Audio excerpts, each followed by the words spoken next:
So once again, you all got this from me this morning. It's called For Students with today's date on it. It's got 2 files in it.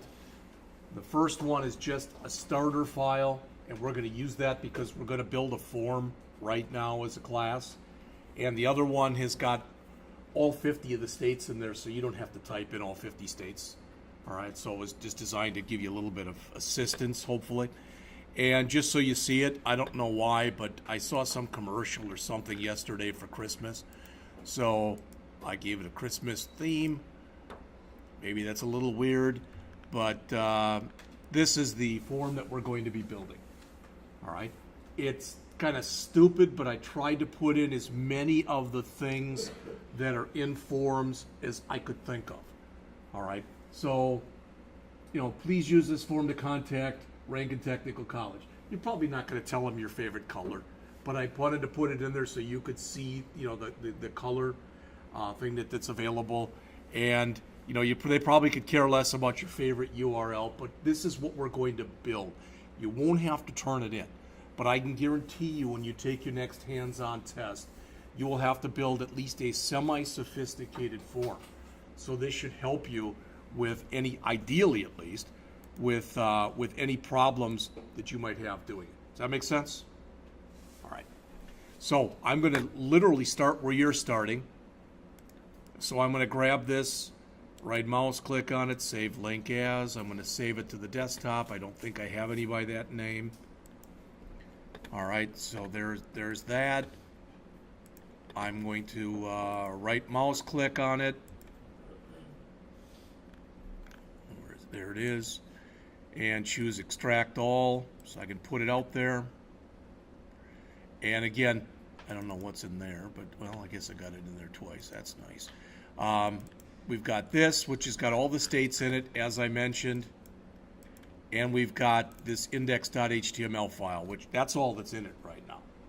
All right. But I'm going to bring that one up. So like I said, this is all that's in there. Move that over. I should mention first 2 things. And the first is we're actually ahead of where we're supposed to be. That's a good thing, because what that's going to allow us to do is at the end of this week to do that exercise that I talked about. We'll do that as a class. All right. And what am I talking about? Well, hopefully you got a chance to start on this on Friday when you were here. All right. And this was the assignment that I passed out. I think everybody got a copy of it as far as I know. And this was the YouTube tutorial. This was about 16 minutes long, and you were supposed to code along with it. Then this was another one on Flexbox, which was about a half an hour. Then you were supposed to go through this flexfroggy.com. And this is the one that a little later on this week, we will do it as a class. And then I gave you this as a handout to run through. So by the end of this week, we will have some practice using Bootstrap. To my knowledge, you won't have any test there'll be no test on Bootstrap. But for the end of the semester, you'll have to create that electronic portfolio on yourself. That has to be bootstrapped. All right, so you'll get some practice doing that this week. All right, so let's just start. I'm going to make this a little bit smaller. That should be fine. So again, right now, not really that much in here. Okay, and there really shouldn't be anything in there, at least, that any of you look at it and you go, geez, I don't know what that means. When we first build this, it's going to look really ugly because we haven't put any CSS into it. We will put the CSS into it when we create this file. I'm giving you all the code. All right. Again, you don't have to turn this in, but I'd appreciate it if you'd follow along and key the stuff in. I think it'll really, at least in my humble opinion, it'll really help when you have this on your next test. All right. So we came in here. We've got please use this form. So I'm going to basically, as you can see, throw everything into my main, such as, well, I'm going to start here. When you work with forms, it shouldn't be a big surprise, you use what's called the form tag. All right, so that's what we're going to create next, is a beginning and an ending form tag There's typically more stuff you put into it. I kept this very simple, but I want to explain to you the different things that are in here. So,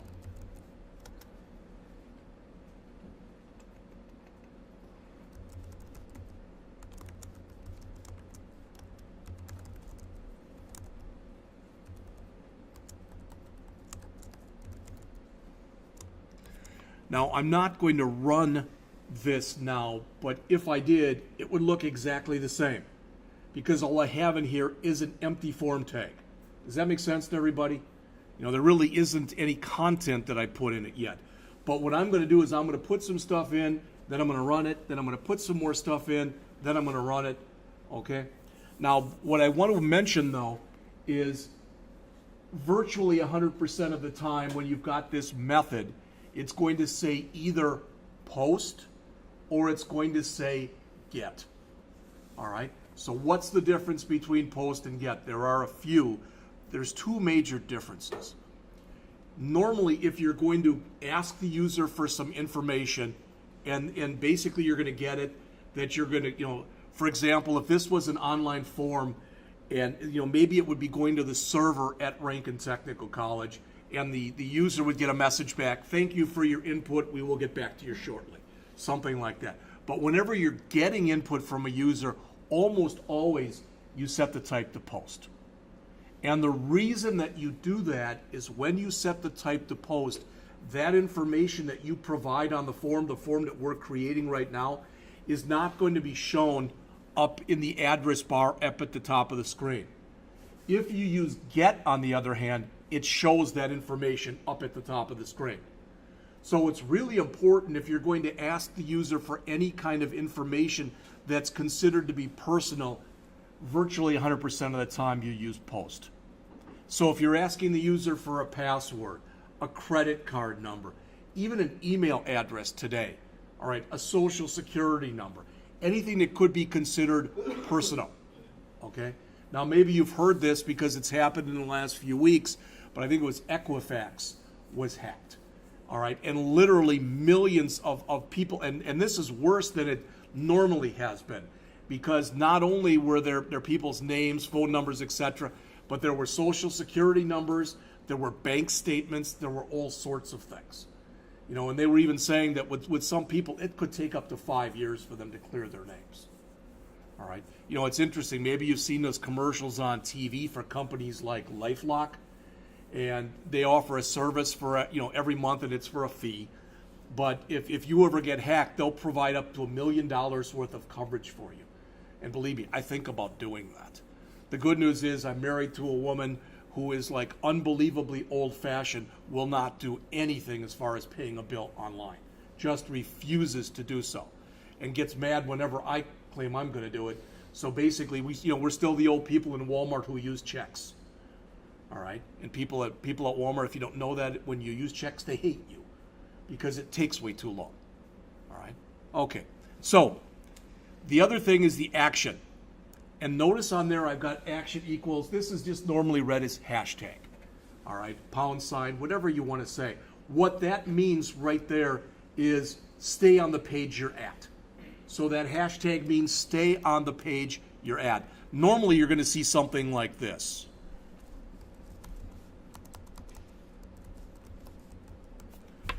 And the reason you'll see something like that is what that'll do is it'll call a PHP file called input.php.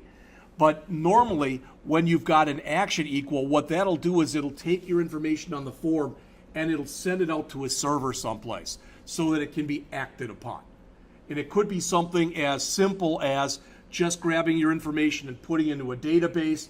It could be that if you're working, for example, and you're ordering something, you know, that it would grab the stuff out of your shopping cart, you know, and put the order in for you. All right. So everything, like I said, will be within these two form tags. All right. Now, what I decided to do to try to make sure everything was, for lack of better words, kind of as lined up as possible, is everything that I did in here I put in paragraph tags. Did you have to do that? No. But to me, it lined up a lot better when I did this. So the reason I'm telling you that is you're going to have a boatload of paragraphs. that you're going to put in here with a lot of different things in it. All right, so I'm just going to start with a paragraph. And in that paragraph, I'm going to put some information. All right, this is some stuff we have not looked at before.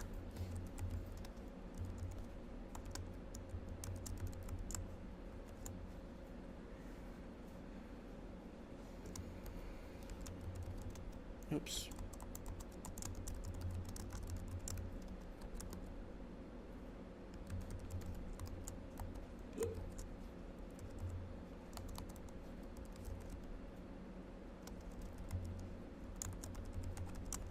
Now, just so you know, I'm going down, I'm going to continue this on a new line. You don't have to, but I want to make sure you can see all of it on the screen. So that's why I'm putting this on more than one line.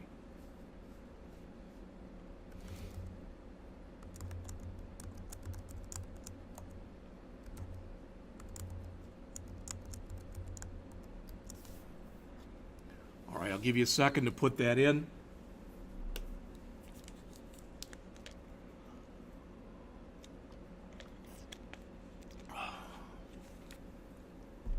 And if you're a fast typist, literally what we're going to put after it is literally the same thing, but instead of first name, we're going to put in last name.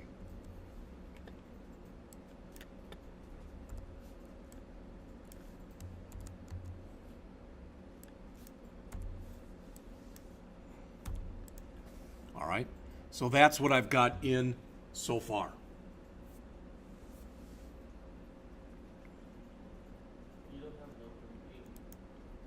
Pardon me? You're right. So let's put one in there. All right, and if you look up on the screen, I'll come right back to it, but if you look up on the screen, that's what we have so far. All right, not really a whole heck of a lot, but that's what we have so far.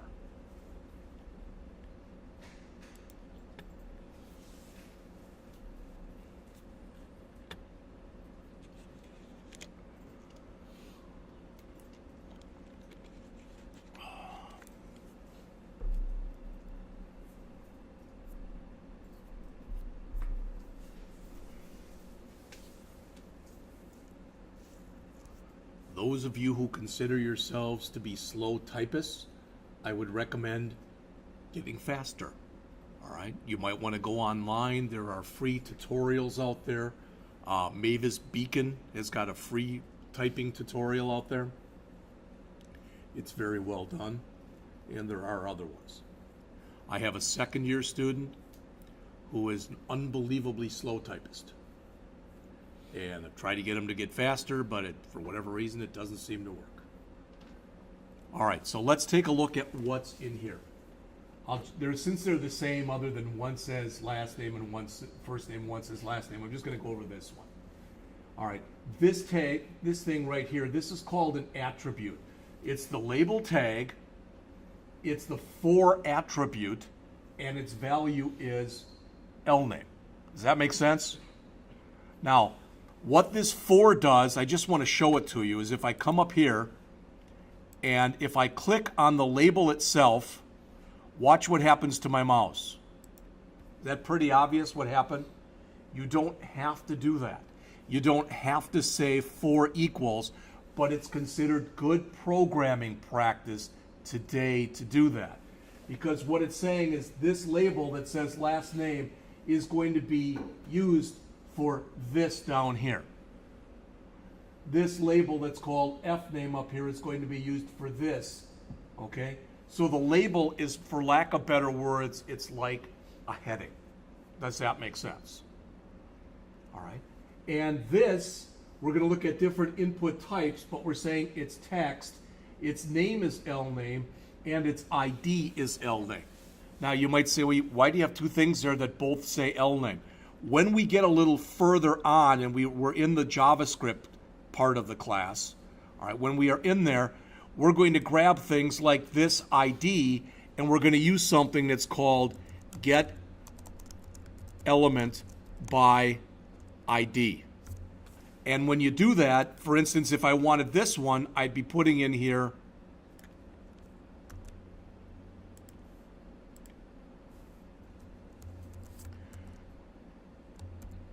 So if I wanted to create my own local variable that was called last name, I could do this. And what that would do then is it would go out to my form, it would grab whatever value I put in that text box, and it would save it so that I could manipulate it if I wanted to or needed to manipulate it. All right? So what I want you to get out of this is so far we've got 2 labels and 2 text boxes. The first is first name, the next is last name. Does all that make sense? All right? All right, so I'm just going to continue on. And again, I'm trying to keep this simple. This is definitely not the best form I've ever created. But the next one that we're going to put in there after the last name is we're going to put in their address.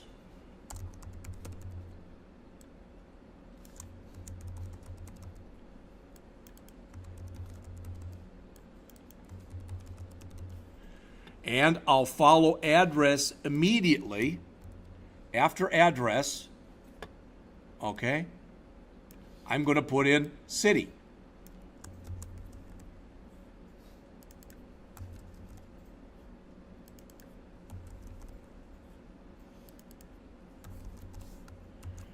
All right, I'll give you a second to type that in, but again, if you look up on the screen here, hopefully you're looking at that and you can tell what we've done thus far. All right? We still got a long ways to go, but so far in our form, we have put in 4 labels and we have added 4 text boxes. You should be able to run yours, and at least ideally, if you didn't make any errors, yours should virtually look the same as mine does.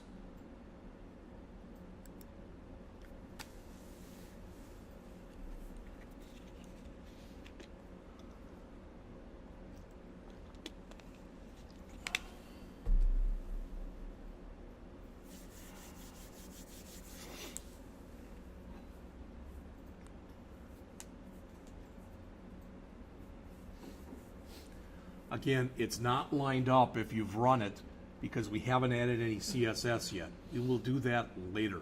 We're going to make a couple changes to this before we go on and even write the CSS.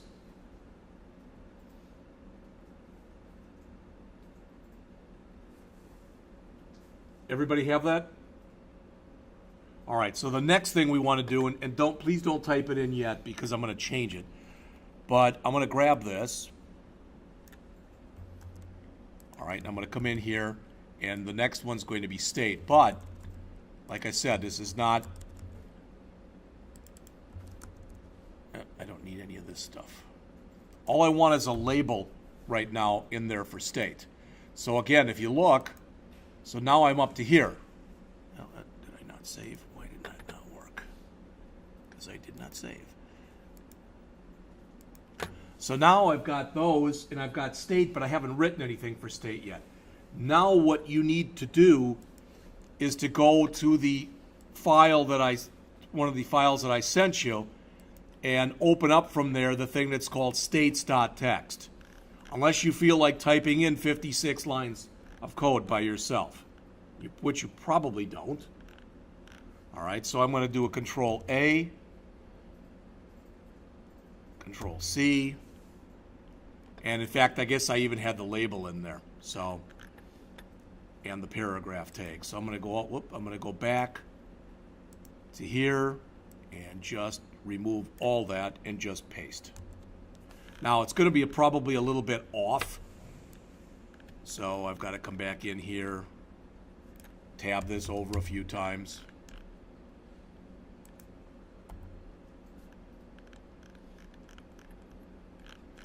And if it worked, now notice what happens when I run this. So this is what I gave you were the 50 states and the District of Columbia. All right, so that is now what your form should look like. I also defaulted our state that comes up to Missouri. So this is what we have.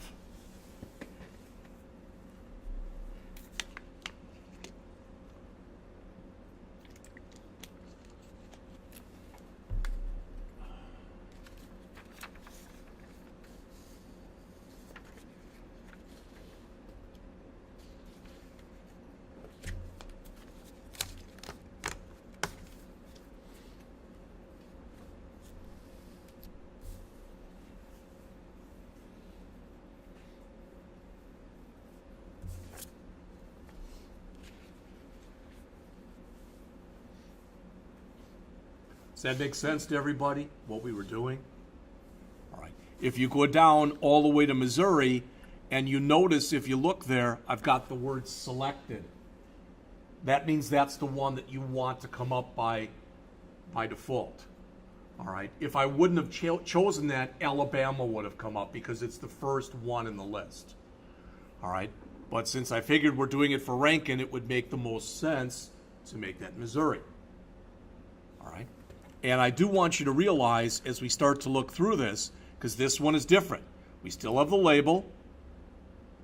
All right. And notice in here, we use what's called a select, and that's going to create a select list.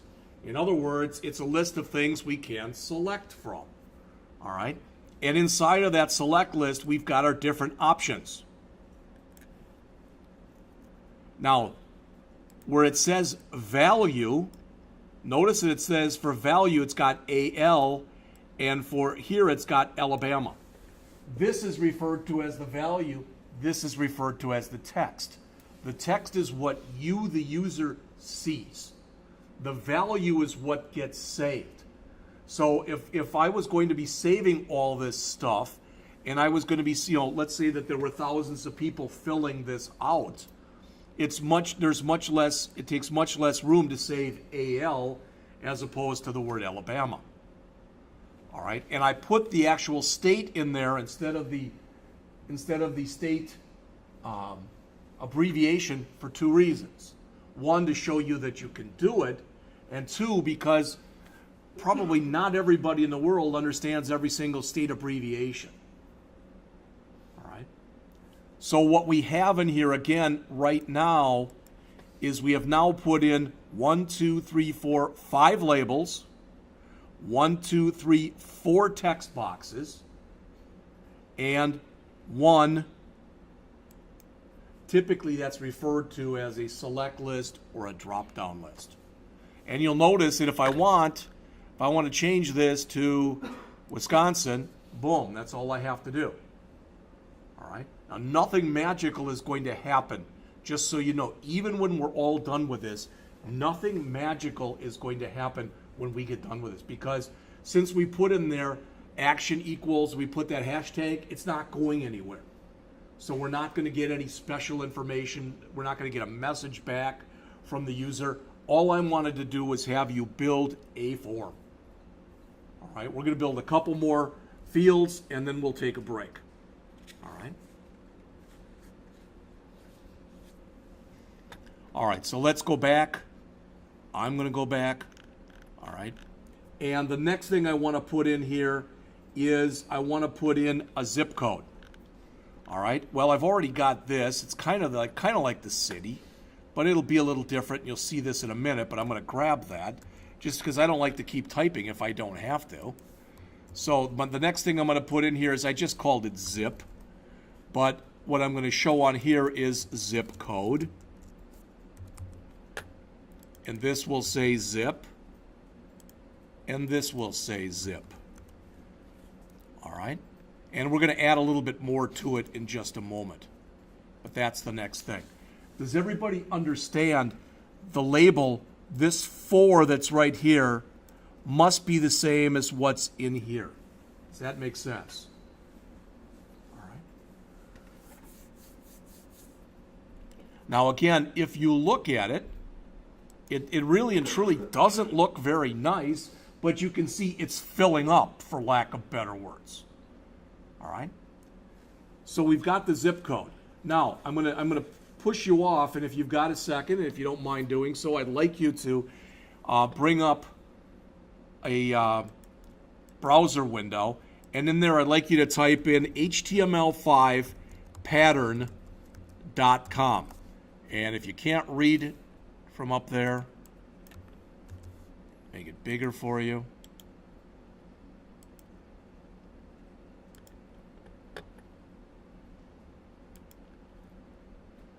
That's HTML5 pattern.com. This is not the only site, but it's the one I typically push people towards. It's very simplistic, but it's got a lot of stuff in it. All right, there it is. And you don't need to type in the http:// just typing in html5pattern.com gets you to their site. All right? Well, why do we care about this? Well, on the left-hand side, they show you different things that they'll give you patterns for. All right? The one we care about is what we call a zip code, and other countries call a postal code. So I'm going to click right there, and I'm going to find the American postal code that you see right there. I'm going to highlight it, copy it to the clipboard. I'm going to come back to my form, and I'm going to put another line in here that says pattern equal, and I'm going to pluck that thing or put it right in there. So I'd like you to do that. So again, we'll come right back to it, but if you look, we went out to html5pattern.com, we chose postal codes, we highlighted the American postal code, copied it to the clipboard, went over to our form, typed in pattern equal, and pasted it in. So I'll give you a second to do that.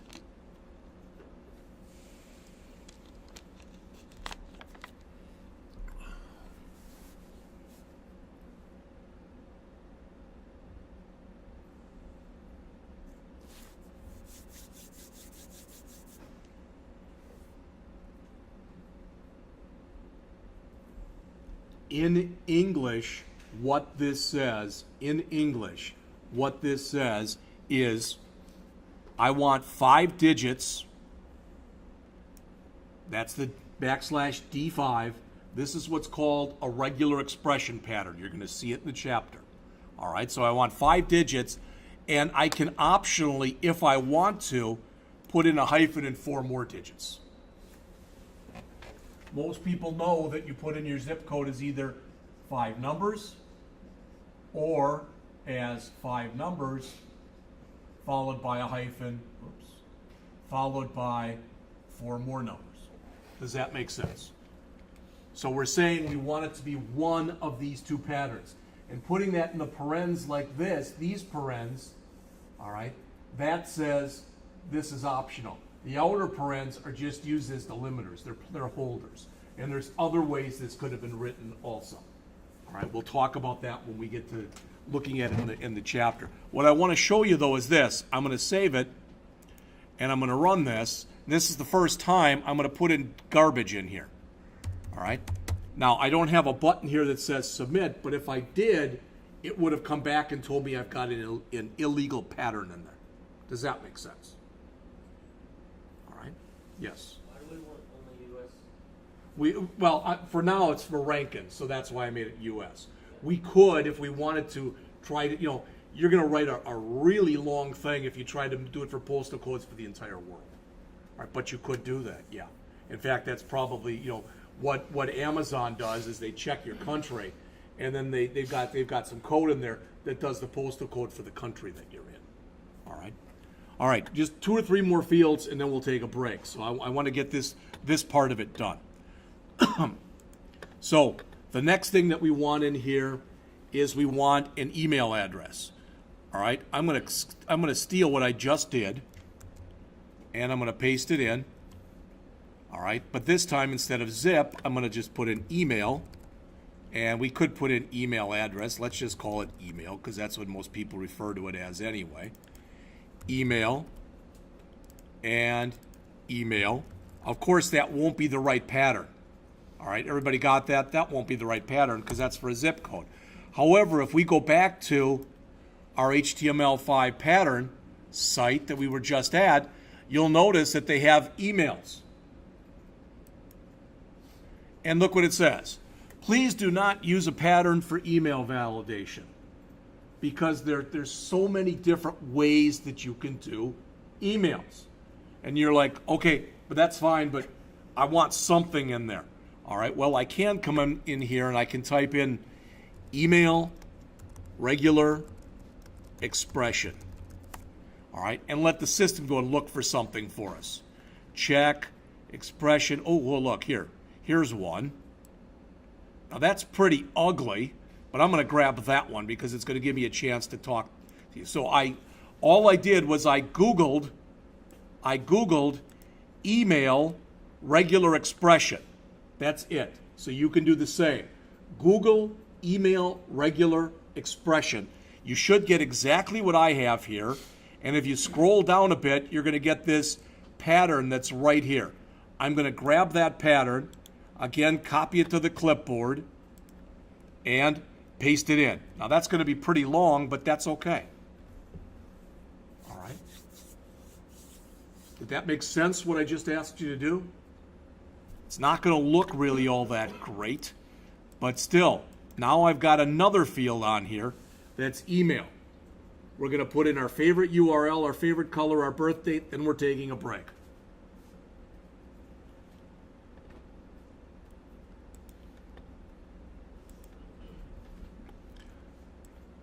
Now, no one asked, but you may or may not have noticed the word pattern is not in red like the other words are. You see that?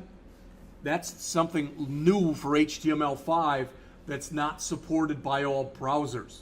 I think that's why it's not red yet, but I'm not positive. All right?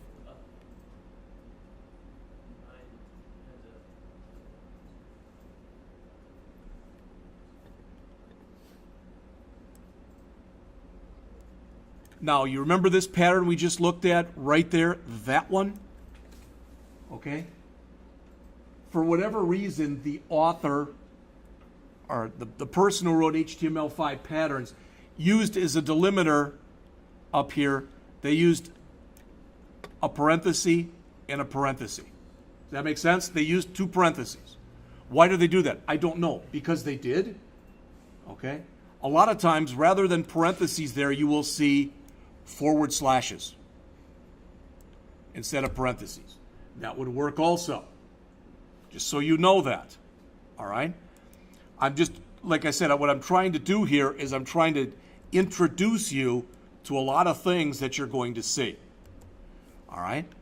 Now, in here, you'll notice at the beginning we've got this caret. That's the way that's what that's referred to.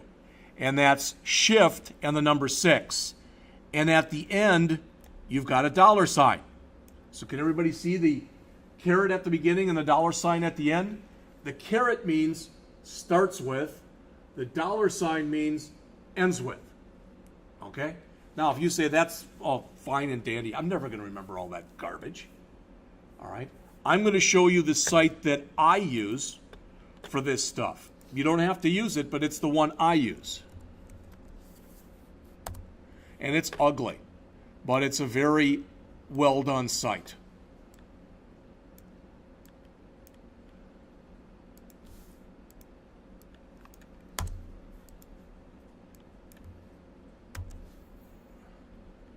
Give me a break. It's regular-expression.info, I think. There we go. All right. So this is the site that I use, and I tend to push students to when you're starting to learn this. All right, let me make that a bit smaller.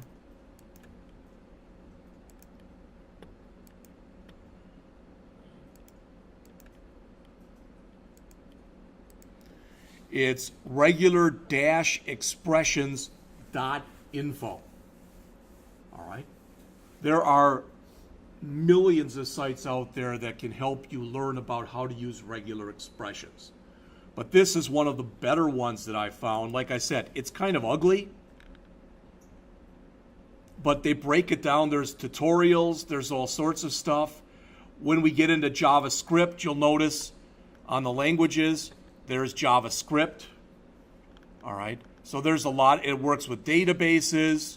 They have cheat sheets, tutorials, etc. Regular-expressions.info.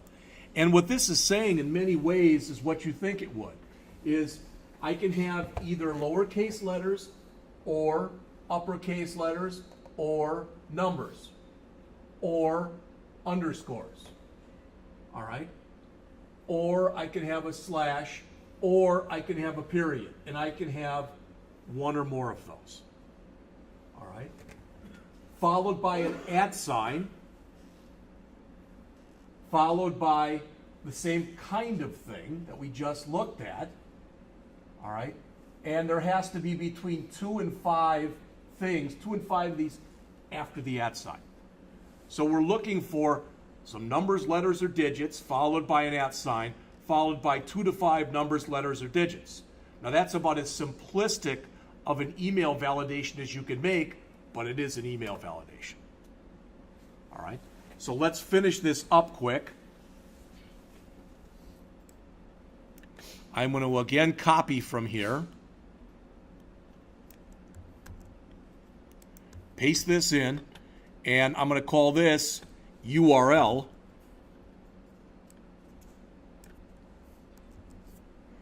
All right, whoops. But I'm going to change this a little bit. If you look up on the screen here. In fact, I should have done this up here. I'm sorry I didn't. See where we wrote type equal text for the email? Everybody see that? Change that so it says type equal email. All right. So for our email, change it from type equal text to type equal email. All right. For the URL, which is next, we're going to say type equals URL, and we're not going to put a pattern in there. Forget about using a pattern.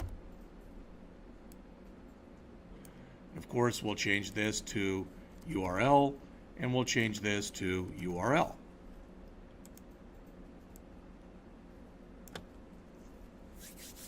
Bear with me, we have 2 more fields, and then we're taking a break.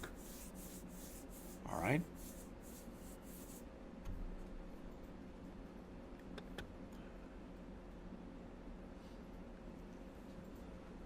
Everybody caught up? I don't hear typing, so I'm taking for granted that you did. I'm going to grab the one that I just did for the URL. I'm going to copy that, and I'm going to paste, and this will be called color. And for the tab here, we're going to put favorite color. We can even, if you want to, you don't have to, but we can put here favorite URL. Maybe that looks a little nicer. I don't know. Okay, this will be called, type is going to be equal to color. The name will be color. The URL or the ID will be color. And again, one more and then we're taking a break. Please look up on the screen, everybody. Notice when I run this now, see that? It's going to give me what's called a color picker. So when I click here, it brings that up. All right? Yeah.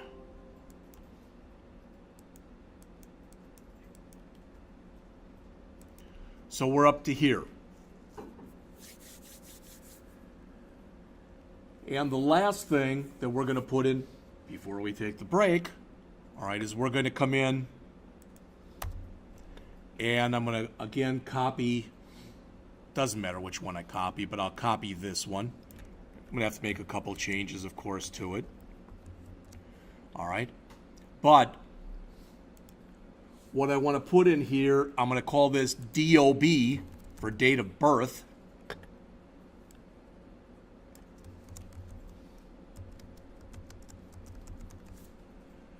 The input type now is going to be a date. And we'll just leave it right now, DOB and DOB. All right, we'll leave it like that. Again, please stop typing and look up on the screen. Since I made the type date, notice that when I come in and run this, doesn't look like much, but see I get MMDDYY. Notice when I click, I get what's called a date picker. All right, so it is 9:10. I'm going to give you a 15-minute break. So let's take a break and come back at 9:25. We're going to make a couple more changes. We don't actually have that much more to do.